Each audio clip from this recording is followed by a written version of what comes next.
ಮೊಟ್ಟ ಮೊದಲು ಹಾವೇರಿ ಶಾಸಕರಿಗೆ ಅದರಲ್ಲೂ ವಿಶೇಷವಾಗಿ ಈ ಕ್ಲೌಡ್ ಸೀಡಿಂಗ್ ಆಗಿ ನೇತೃತ್ವ ವಹಿಸಿರ್ತಕ್ಕಂಥ ಪ್ರಕಾಶ್ ಕೋಳ್ವಾಡ್ ಅವರಿಗೆ ನಮ್ಮ ಉತ್ತರ ಕರ್ನಾಟಕದ ಪರವಾಗಿ ಅಭಿನಂದನೆಯನ್ನು ಸಲ್ಲಿಸ್ತೀವಿ.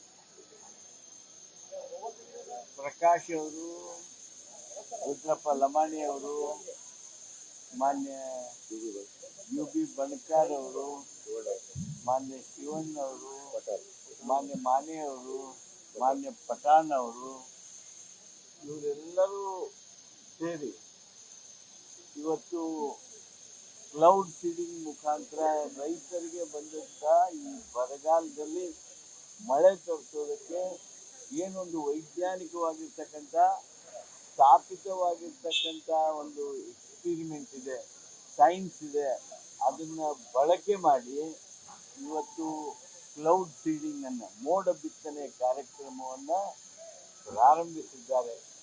ಅವರಿಗೆ ಬೆಂಬಲ ಕೊಡೋದಕ್ಕೆ, ನೈತಿಕ ಬೆಂಬಲ ನೀಡೋದಕ್ಕೆ ಶಾಸಕರಾದ ಜಕ್ಕಪ್ಪನವರು, ನವಲಗುಂದ ಶಾಸಕರಾದ NH ಸೋಮರೆಡ್ಡಿ ಅವರು, ಬೆಳಗಾಂ ಕಿತ್ತೂರಿನ ಶಾಸಕರಾದ ಬಾಬಾ ಸಾಹೇಬ್ ಅವರು ಎಲ್ಲರೂ ಆಗಮಿಸಿದ್ದಾರೆ. ನಮ್ಮ ಉತ್ತರ ಕರ್ನಾಟಕದ ನಾಯಕರು, ಜಿಲ್ಲಾ ಅಧ್ಯಕ್ಷರಾದ ಪಾಟೀಲ್ರು, ಅನಿಲ್ ಪಾಟೀಲ್ರು, ನಮ್ಮ ಅಲ್ತಾಫ್ ಹಳ್ಳೂರವರು, ನೀರ್ಲಿಗೆ ಅವರು, ಸಿದ್ದು ಪಾಟೀಲ್ರು ಎಲ್ಲರೂ ಆಗಮಿಸಿದ್ದಾರೆ. ಅವರೆಲ್ಲರ ನೈತಿಕ ಬೆಂಬಲ ಇವತ್ತು ಸಿಕ್ಕಿದೆ. ಈಗ ತಾನೇ 5 ನಿಮಿಷದ ಹಿಂದೆ ಕ್ಲೌಡ್ ಸೀಡಿಂಗಿಗಾಗಿ ಹಾವೇರಿ ಕಡೆಗೆ ನಮ್ಮ ಫ್ಲೈಟ್ನ ಹೆಸರು VTKCM ಈಗಾಗಲೇ ಇಲ್ಲಿಂದ ಹಾರಿ ಹೋಯಿತು. ಇನ್ನೊಂದು 15-20 ನಿಮಿಷದೊಳಗಾಗಿ ಆ ಭಾಗದಲ್ಲಿ ಕ್ಲೌಡ್ ಸೀಡಿಂಗ್ ಪ್ರಾರಂಭ ಆಗುತ್ತೆ. ಈ ಕ್ಲೌಡ್ ಸೀಡಿಂಗ್ ಯಶಸ್ವಿಯಾಗಲಿ. ಈ ಯಶಸ್ಸಿನ ಜೊತೆಗೆ ರೈತರ ನೋವು, ರೈತರ ಬವಣೆ, ರೈತರಿಗೆ ಇವತ್ತೇನು ತೊಂದರೆ ಇದೆ ಆ ತೊಂದರೆ ನಿವಾರಣೆ ಆಗಲಿ ಅಂತೇಳಿ ನಾನು ಹಾರೈಸ್ತೇನೆ.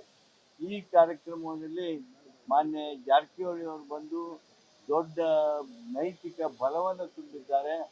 ಸರ್ಕಾರ ಸಹಿತ ಈ ದಿಸೆಯೊಳಗೆ ಕೆಲಸ ಮಾಡಬೇಕು ಅನ್ನುವಂಥ ನಮ್ಮೆಲ್ಲರ ಅಭಿಪ್ರಾಯವನ್ನು ಆಲಿಸಿದ್ದಾರೆ ಅನ್ನೋದನ್ನು ಹೇಳ್ತಾ, ನಾನು ಸರ್ಕಾರಕ್ಕೆ ಎಲ್ಲ ನಮ್ಮ ಉತ್ತರ ಕರ್ನಾಟಕ ಶಾಸಕರ ಪರವಾಗಿ ವಿನ್ನಹ ಮಾಡ್ತೀನಿ.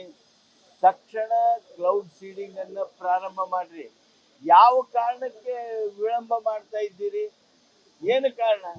This is one of the most established scientific proven technology. Why are you waiting? ಈ ಅಧಿಕಾರಿಗಳ ಮಾತು ಕೇಳಿ ನೀವು ಹಿಂಗೆ ಮಾಡ್ಕೊತ ಕುಂಟ್ರಬೇಡ್ರಿ. ತಕ್ಷಣ ನಾನು ಮುಖ್ಯಮಂತ್ರಿಗಳಿಗೆ ವಿನಂತಿ ಮಾಡ್ತೀನಿ, ಸನ್ಮಾನ್ಯ ಜಾರಕಿಹೊಳಿ ಅವರಿಗೆ ವಿನಂತಿ ಮಾಡ್ತೀನಿ. ಸರ್ಕಾರ ನಿರ್ಣಯ ಮಾಡಿ ಉತ್ತರ ಕರ್ನಾಟಕದಲ್ಲಿ ಮೋಡಗಳು ಸಹಿತ ಬರ್ತಾ ಇವೆ. ಮೋಡಗಳಿಲ್ಲ ಅಂದರೆ ಏನು ಮಾಡೋಕ್ಕಾಗಿರಲಿಲ್ಲ, ಮೋಡಗಳು ಬರ್ತಾ ಇವೆ. ಆದ್ದರಿಂದ ತಕ್ಷಣ ತಾವು ಈ ಮೋಡ ಬಿತ್ತನೆಯ ಕೆಲಸವನ್ನು ಪ್ರಾರಂಭಿಸಬೇಕು ಅಂತೇಳಿ ನಾನು ರೈತರ ಪರವಾಗಿ ವಿನಂತಿ ಮಾಡ್ತೀನಿ.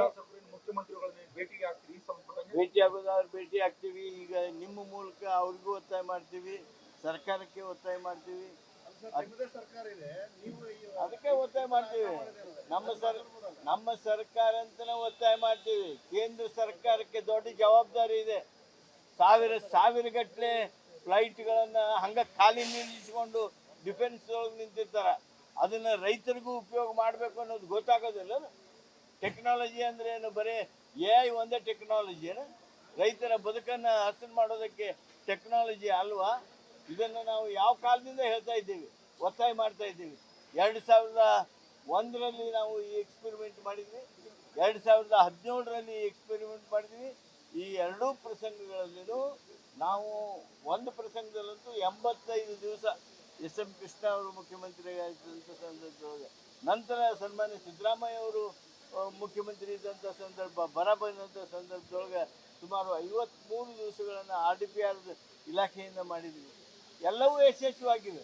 ಮತ್ತು ಏನು ತೊಂದರೆ, ಏನು ತೊಡಕು? ಈ ರೀತಿ ವಿಳಂಬ ಸರಿಯಲ್ಲ. ಅಧಿಕಾರಿಗಳ ಮಾತು ಕೇಳಬೇಡಿ.